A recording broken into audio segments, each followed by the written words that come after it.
มาจอบตลาดเนาะเดี๋ยวเราจะรอออเดอร์ที่มั่นใจแท้เพราะว่ามื้อนี้แอนนาจะไปอยู่ที่110เหรียญเนาะก็คือแอนนาจะรอท่าออเดอร์ที่ตัวเองมั่นใจ100%เท่านั้นแอนนาจะออกเนาะเดี๋ยวเราจะรอท่าไปก่อนเนาะทุกคนเนาะเดี๋ยวจะนำไส้อินดิเคเตอร์หลายๆตัวมาประกอบกันเลยทุกคนเพราะว่าเราจะขอปิดออเดอร์ที่แบบแม่นๆสุดๆเลยนะทุกคนนะเดี๋ยวแอนนาจะใส่เป็นคอปโชนนำเนาะคอปโชนนำครอบชนเข้ามาเนาะเดี๋ยวจะใส่วอลลุ่มนำเนาะใส่วอลลุ่มก็คือแอนนาจะใส่ทุกตัวที่แอนนาใส่เป็นเนาะโอเควอลลุ่มเข้ามาแล้วตอนนี้ตัวที่แอนนายังไม่ได้ใส่โอเคตัวนี้เนาะ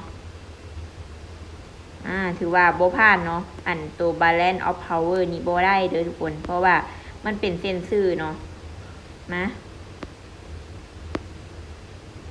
แอนนาลืมตัวใดเนาะทุกคน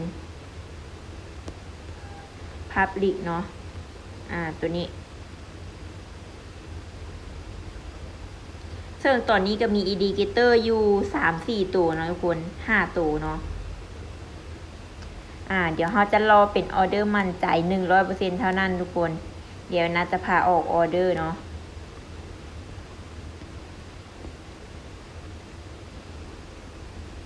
มีอีกตัวหนึ่งเนาะทุกคนตัวหนึ่งนี่จะชื่อว่า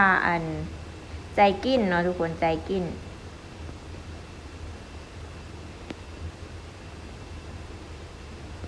พิมพ์บ่ถูกบ่ตัวที่2เนาะทุกคนตัวนี้เนาะมาตอนนี้เราก็มีตอนนี้เราก็มีอินดิเคเตอร์ครบมาแล้วนะทุกคนโอเคออเดอร์มั่นใจเฮาจะอยู่จุดใดนะทุกคนรู้สึกว่าหน้าจอโทรศัพท์ก็สิน้อยเนาะทุกคนเนาะแบบเห็นกราฟแทงเทียนก็น้อยแฮงเพราะว่าอินดิเคเตอร์เฮาก็กวมกินกันหลายแฮงมักซื้ออยู่ทุกคนเพราะว่าหลายอินดิเคเตอร์นี้ได้บอกว่าเป็นแฮงซื้อค่อนข้างที่จะเข้ามาหลายนะแต่เดี๋ยวน่าจะไปเพียง50ซะเนาะออเดอร์นี้เพราะว่ายังมีอินดิเคเตอร์ตัวหนึ่งก็คือ MACD เนาะที่ว่าแอนนาบ่ค่อยมั่นใจน้อยนะก็เลยไปอยู่50เนาะทุกคนสำหรับออเดอร์นี้ไปอยู่50ก็เป็นออเดอร์ที่ว่าค่อนข้างมั่นใจเนาะเพราะว่าแอนนาได้วิเคราะห์อินดิเคเตอร์ทั้งใจกินเนาะแล้วก็ครอบชน MACD เนาะแล้วก็วอลลุ่มซึ่ง3-4อินดิเคเตอร์ตัวนี้ได้บ่งบอกถึงแฮงซื้อทั้งหมดเนาะรวมไปถึงตัว Public พร้อมเนาะโอเคทุกคนมีกำไรเนาะแต่ว่าตอนนี้เขาบ่เห็นแต่ว่าทุกคนเมื่อกี้บวกเลยทุกคนเมื่อกี้บวกเนาะอาจจะเป็นออเดอร์แรกของมื้อนี้เลยบ่นี่เนาะกำไรของไอ้นาในมื้อนี้มาเดี๋ยวจะพาเดินต่อเนาะทุกคนอินดิเคเตอร์หลายตัวแฮงแต่ว่าไอ้นาจะรอถ้าเป็นออเดอร์มั่นใจปัจจุบันแฮงซื้อไปต่ำฐานแล้วทุกคนเริ่มมีแฮงขายย่อลงตู่ลงมาแล้วเฮ็ดให้เกิดมีการลังเลเนาะคือออเดอร์แบบนี้คือเป็นอย่างไอ้นะจึงว่าเริ่มมีเฮงขายเข้ามาไอ้นะสังเกตเบิ่งเนาะวอลลุ่มเนาะมีการกระพริบตัวคันหุนเฮงมีการแบบจากที่เฮงซื้อไหลขึ้นไปเรื่อยๆแล้วพอไปต่ำฐานเนาะ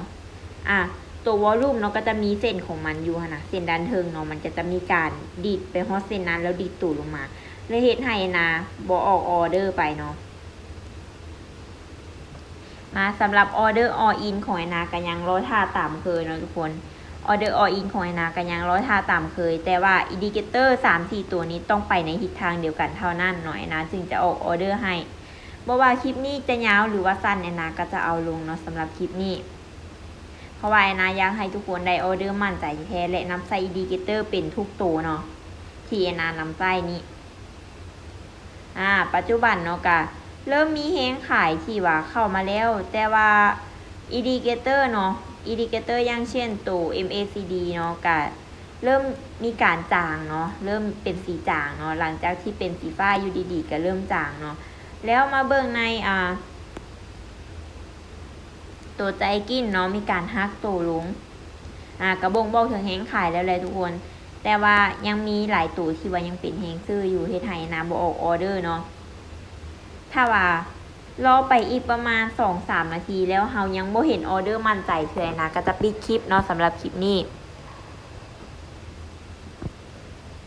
เดี๋ยวนะจะไปเอาสายสากมารอท่าเนาะเพื่อ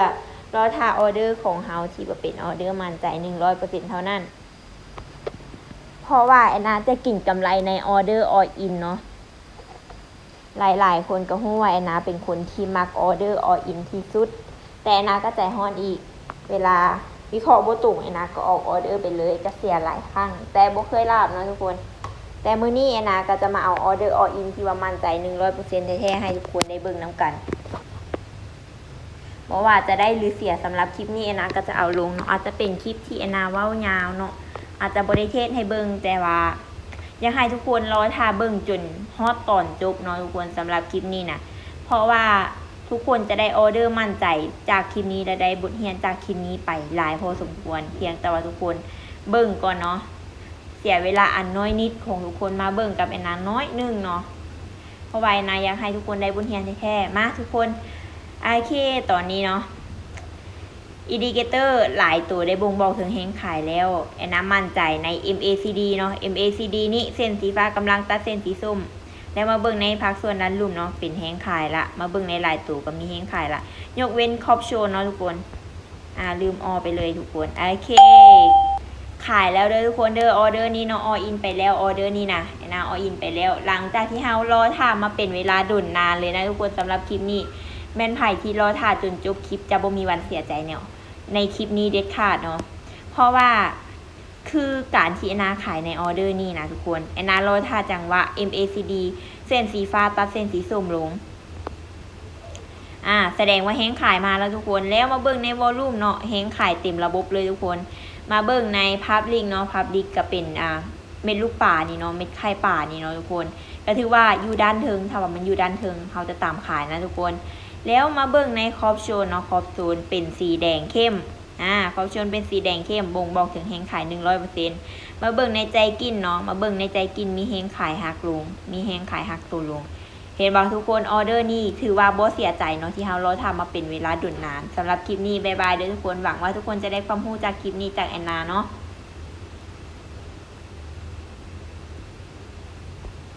ว้าวกำไร